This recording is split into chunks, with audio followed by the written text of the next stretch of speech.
एक राजा की 6 पत्नियां थीं। राजा उन सभी को बहुत चाहता था। वो बहुत ही नेक दिल और प्रजावत्सल राजा था। राजा जय सिंह के राज्य में पशु पक्षियों से लेकर मनुष्य तक सब खुश थे, परंतु राजा के मन में एक गहरा दर्द छिपा था। उनकी 6 पत्नियां थीं, पर उनमें से कोई भी उसे संतान सुख नहीं दे पाई थी। ये दर्द हमेशा उनको कचोटता रहता था। राजा ने इसके लिए अनेकों यज्ञ और पूजा पाठ करवाए। जिस पंडित ने जैसा बोला, राजा ने वैसा ही किया, पर किसी की कोई भी युक्ति काम न आई। संतान की चाह में राजा ने एक एक करके 6 शादियां की, पर किसी भी रानी से उसे संतान सुख की प्राप्ति नहीं हुई। एक दिन राजा जय सिंह शिकार के लिए जंगल गए। वहाँ एक मृग का पीछा करते करते वो जंगल में दूर तक निकल गए। मृग तो भाग निकला, पर अब राजा भूख और प्यास से व्याकुल हो गया। तभी राजा के कानों में पानी के बहने की ध्वनि पड़ी। ध्वनि सुनते ही राजा की जान में जान आई। सोचा, जरूर आसपास ही कोई पानी का झरना है। भूख न सही, कम से कम प्यास तो मिटेगी। राजा ने ध्वनि की दिशा में तेजी से अपना घोड़ा दौड़ा दिया। जल्द ही राजा की आंखों के सामने एक बड़ा झरना था,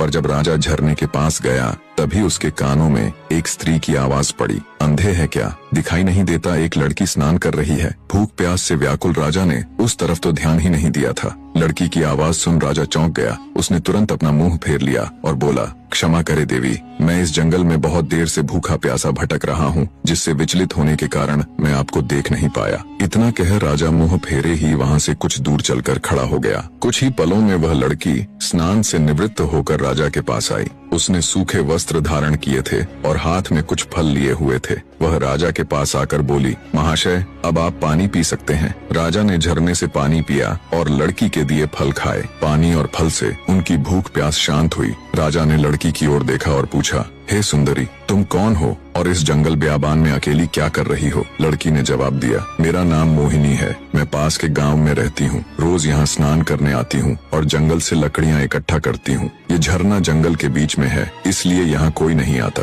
राजा जय सिंह मोहिनी की सादगी और सुंदरता पर मोहित होकर बोला, मोहिनी, तुम्हारी मदद के लिए शुक्रिया। आज तुमने मेरी जान बचाई है, वरना मारे भूख प्यास के मेरे तो प्राण निकलने वाले थे। मोहिनी बोली, महाशय, अब आप भी अपना परिचय दीजिए। राजा ने गंभीर होकर कहा, आज नहीं सुंदरी, फिर कभी मैं जरूर तुम्हें अपना परिचय दूंगा। इतना कह राजा ने अपने घोड़े पर सवार होकर वापस अपने राज्य की ओर प्रस्थान किया। परंतु राजा के मन में अब भी रह रहकर कामिनी के विचार आ रहे थे। उसकी सुंदरता, उसकी सादगी, उसकी मधुर आवाज, सब कुछ राजा के मन में गहराई तक उतर गया था। महल में लौटने के बाद भी राजा के मन में वो ही सब चल रहा था। राजा को समझ नहीं आ रहा था कि 6 रानियों के होते हुए भी वह उस अनजान युवती के प्रति इतना आकर्षित क्यों है। कुछ सोचकर राजा अपने भरोसेमंद वजीर गौरीनाथ के पास जाता है। बने रहे।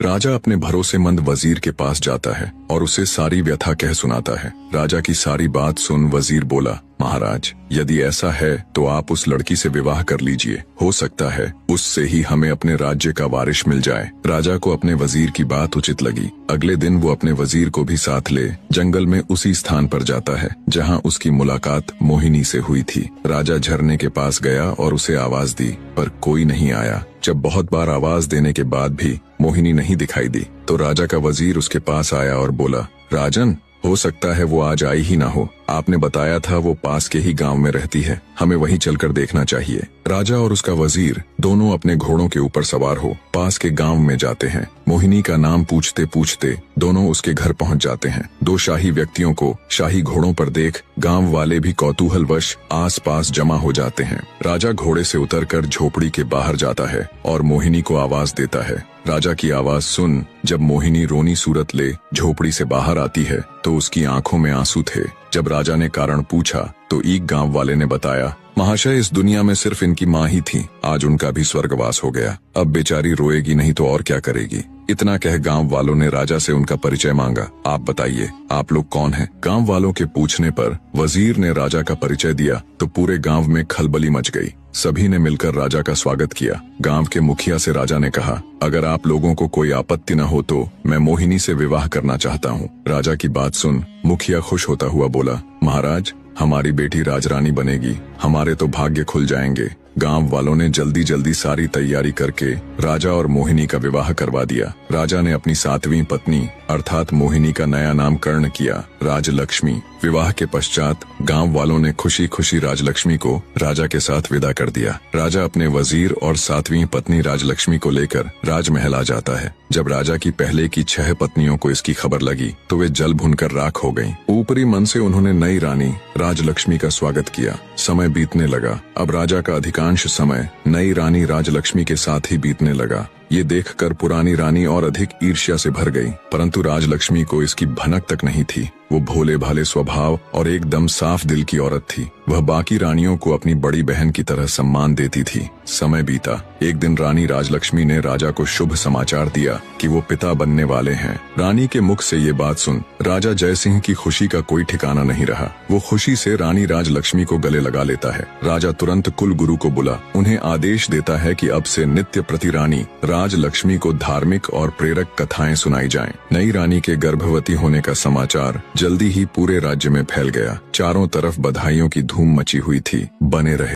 नई रानी के गर्भवती होने का समाचार जब उसकी सौतनों को मिला तो उनके तन बदन में आग लग गई। वे अंदर तक जल भुन गई। सभी रानियों ने आपस में विचार किया कि नई रानी तो पहले ही राजा की बहुत प्रिय है। वो अपना अधिकतर समय उसी के साथ बिताते हैं। बच्चा होने के बाद तो उसका और अधिक ध्यान रखा जाएगा। राजा उस कुल्टा को ही अपनी पटरानी बना लेंगे। हम सभी का तो वर्चस्व ही खत्म हो जाएगा। नई रानी हमारे साथ दासियों जैसा व्यवहार करेंगी। नहीं नहीं, हम ऐसा कदापि नहीं होने देंगी। वो सभी सलाह मशवरा करके नई रानी को क्षति पहुंचाने की अलग अलग युक्तियां सोचने लग जाती हैं। परंतु बड़ी रानियों का कोई भी प्रयास सफल नहीं हो पा रहा था, क्योंकि नई रानी राजलक्ष्मी उन्हें कभी अकेले नहीं मिलती। कभी राजा के आदेश अनुसार कुलगुरु उन्हें कथा सुनाते मिलते तो कभी उनकी दासियां उनके साथ होती। कभी प्रजा के लोग उन्हें घेरे रहते तो कभी खुद राजा ही उनके साथ होते। ऐसे में रानियों को कभी अपने मकसद को अंजाम देने का मौका ही नहीं मिला। इसी तरह समय बीत रहा था। रानी राजलक्ष्मी का गर्भावस्था का समय लगभग पूरा होने को आया था,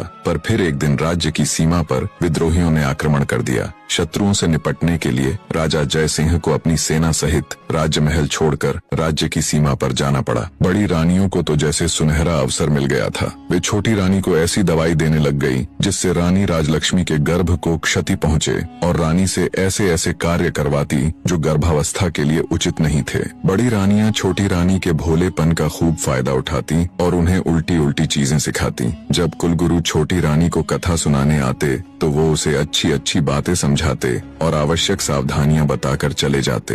रानी राजलक्ष्मी बिल्कुल भी समझ नहीं पा रही थी कि कुलगुरु और बड़ी रानियों की बातें इतनी भिन्न क्यों हैं। आखिर सही कौन है? रानी राजलक्ष्मी ने सोचा, बड़ी रानियां तो महिलाएं हैं, कुलगुरु तो फिर भी पुरुष हैं। महिलाओं की समस्याएं भला पुरुष कहाँ समझ पाएंगे, इसलिए जो बड़ी रानियां कहती हैं वो ही उचित है। साफ हृदय की रानी राजलक्ष्मी कभी सपने में भी नहीं सोच सकती थी कि बड़ी रानियां उसके साथ कुछ गलत कर सकती हैं। इसलिए वो आंखें बंद करके जो और जैसा बड़ी रानियां उसे करने के लिए कहती वो बिल्कुल वैसा ही करती। एक दिन रानी राजलक्ष्मी को प्रसव पीड़ा होनी शुरू हो गई। उसने बड़ी रानी से कहा, दीदी मुझे बहुत दर्द हो रहा है, कुछ समाधान कीजिए कि प्रसव कैसे होगा। ये सुन बड़ी रानी सिर से पैर तक जलकर राख हो गई।